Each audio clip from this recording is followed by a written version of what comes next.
Hello बेटा, good morning. आज का हमारा टॉपिक है नर्वस टिश्यू।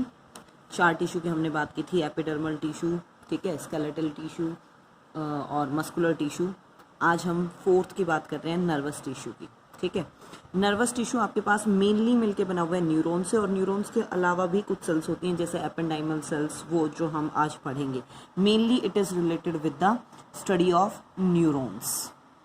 न्यूरॉन्स क्या है आपके पास बेटा? The structural and functional unit of nervous system. सबसे मेन यूनिट यही है इसकी, structural functional unit. They are unable to divide. ये एक बार बन गई, उसके बाद ये फर्दर डिवाइड नहीं कर सकती हैं, और इवन बनना तो दूर की बात है, नहीं उससे बनना, रिपेयर भी नहीं हो सकती हैं, ठीक है। अगर हम न्यूरॉन के स्ट्रक्चर की बात करें तो this is the diagram for the neuron. इसके अंदर सेल बॉडी, एक्सोन और आपके पास डेंड्राइट्स, ये मेन पार्ट कंसीडर किए जाते हैं। जैसे हम सबसे पहले बात करें सेल बॉडी, ये जो राउंडेड पार्ट है it is known as cell body. इसे साइटोन भी नाम दे दिया जाता है, पेरिकैरियोन भी बोल देते हैं। ये अनब्रांच्ड आपके पास क्या है पार्ट, सिंगल एक प्रेजेंट है सेल बॉडी। ये यहाँ इसके अंदर ये न्यूक्लियस, नीजल्स, ग्रेन्यूल्स जो सिर्फ और सिर्फ ये न्यूरॉन्स में ही देखने को मिलती हैं, ठीक है। और इसके अंदर जो लिक्विड मटेरियल फिल है आपका, उसे न्यूरोप्लाज्म भी कह दिया जाता है। देखिए, near the nucleus in the cyton some pigments are also present. Nucleus है, न्यूक्लियस के पास कुछ पिगमेंट है, डार्क ब्राउन और मेलानिन कलर में। लाइट ब्राउन जो है उन्हें लाइपोफ्यूसिन भी बोल देते हैं। नीजल्स ग्रेन्यूल जो सिस्टर ने विच separate from ER endoplasmic reticulum से, ये थर्ड यूनिट में आ जाएगा आपका, स्ट्रक्चर ऑफ एंडोप्लाज्मिक रेटिकुलम और सारी ऑर्गेनलीज का। उससे जो सिस्टरने वाला पार्ट है आपके पास, ट्यूबुलर पार्ट है, वो जब अलग हो जाए तो वो नीजल ग्रेन्यूल्स फॉर्म कर रहा है आपके पास। फॉर्मेशन की अगर हम बात करें तो न्यूरोफाइब्रिल जो हैं वो 10 नैनोमीटर में, और न्यूरोट्यूब्यूल्स जो हैं वो 24 नैनोमीटर लेंथ में मिलते हैं। इनकी कंपोजिशन आपके पास लगभग सेम रहती है। Dendrites work as a receptor which are branch. Next part है आपके पास, जैसे न्यूरॉन में डेंड्राइट्स वाला, ये देखिए डायग्राम के अंदर ये जितने भी इससे ब्रांच्ड पार्ट अराइज हुए हैं, साइटोन एक ही अनब्रांच्ड है, यहाँ पे जितने भी ब्रांच्ड पार्ट दिखा रखे हैं दीज आर डेंड्राइट्स, जो सिग्नल कैप्चरिंग का काम करते हैं, सिग्नल को कैप्चर कर रहे हैं। ये रिसेप्टर की तरह काम करेगा और बहुत ज़्यादा ब्रांच होता है, ये सिग्नल रिसीव करता है। एक्सोन, ये जो आपके पास लंबा स्ट्रक्चर प्रेजेंट है that is known as axon आपके पास। ये आपके पास क्या है, long cylindrical cytoplasmic extension, cyton की ही साइटोप्लाज्म वाली एक्सटेंशन कंसीडर की जाती है। मॉर्फोलॉजी के बेसिस पे आपके पास जो एक्सोन है वो आपके पास दो तरह का हो सकता है। वन इज द मेड्यूलेटेड न्यूरॉन, अगर एक्सोन के ऊपर मेड्यूलेटेड शीथ प्रेजेंट है, हैविंग माइलिन शीथ अगर प्रेजेंट है, और अगर एक्सोन के ऊपर वो शीथ प्रेजेंट नहीं है, एब्सेंस है माइलिन शीथ की, तो उसे नॉन मेड्यूलेटेड न्यूरॉन भी हम कह देते हैं।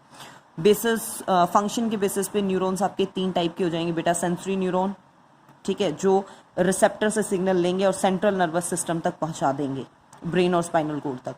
मोटर न्यूरॉन जो सेंट्रल नर्वस सिस्टम से सिग्नल लेंगे और इफेक्टर जो एक्चुअल में काम करेगा वहां तक पहुंचा देंगे। मिक्स न्यूरॉन जो इन दोनों के बीच में सिग्नल को एक्सचेंज करने में काम आएंगे। This is the diagram for the neuron you have to draw. ये एक्सोन का स्ट्रक्चर, ये उसके बाहर क्या है आपके पास, माइलिन शीथ प्रेजेंट है, ये मेडुलरी शीथ। इसके अंदर जो लिक्विड मटेरियल फिल है उसे एक्सोप्लाज्म कहा गया है। एक्सोन की जो बाहर वाली मेम्ब्रेन है उसे एक्सोलेमा नाम दिया गया है। यहाँ पे बीच में जो न्यूक्लियस लाइक स्ट्रक्चर प्रेजेंट है that is known as sequence cells, ठीक है। और यहाँ पे जो ये नोड लाइक स्ट्रक्चर, जैसे ये एक शीट खत्म हुई फिर अगली शुरू हुई, इन पॉइंट्स को नाम दिया जाता है नोड ऑफ रेनवियर, ठीक है। अबॉर ये लास्ट पार्ट के लिए वर्ड यूज हुआ है। नर्व एंडिंग्स हैं, ये स्वॉलन नर्व एंडिंग्स कंसीडर की जाती हैं। यहाँ पे ये सिनेप्टिक नॉब से आगे जब स्नैप्स, जब ये नर्वस टिश्यू वाला चैप्टर पढ़ेंगे 5th यूनिट में, तो इसकी और डिटेल आ जाएगी आपके पास। सी द नेक्स्ट पार्ट बेटा, एपेंडाइमल सेल, ठीक है।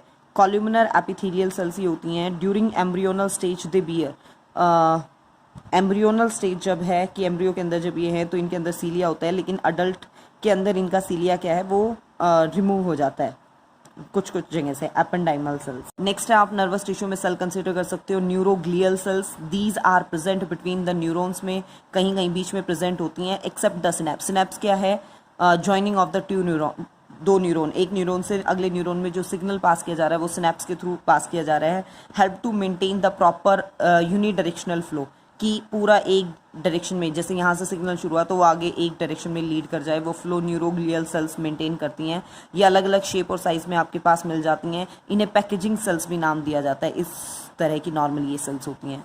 नेक्स्ट है आपके पास न्यूरोसिक्रेटरी सेल्स। ये आपके पास स्पेशल टाइप की सेल्स हैं जो न्यूरल सिक्रीशन में कुछ ना कुछ मटेरियल ये सिक्रेट कर रही है आपके पास। ये स्वॉलन ग्लैंडुलर पार्ट जहाँ से मटेरियल सिक्रेट हो रहा है, ये इनका डेंड्राइट जहाँ से सिग्नल मिल रहा है, ये न्यूरोसिक्रेटरी सेल्स हैं आपके, और ये इनका एक्सोन वाला रीजन है। ये अपने जो सिक्रीशन उनका उस टारगेट साइट तक पहुँचाती हैं। These are the cells related with the nervous tissue.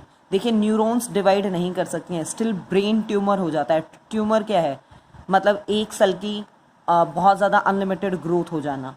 वो कैसे पॉसिबल है जब न्यूरॉन्स डिवाइड ही नहीं कर पाती। न्यूरॉन्स डिवाइड नहीं कर सकती, लेकिन जो और टाइप की सेल्स हैं आपके पास, जैसे एपेंडाइमल न्यूरोसिक्रेटरी सेल या neuroglial cells, they are able to divide. जब वो बहुत ज़्यादा डिवाइड करते हैं तो वो ब्रेन ट्यूमर कॉज कर सकती हैं।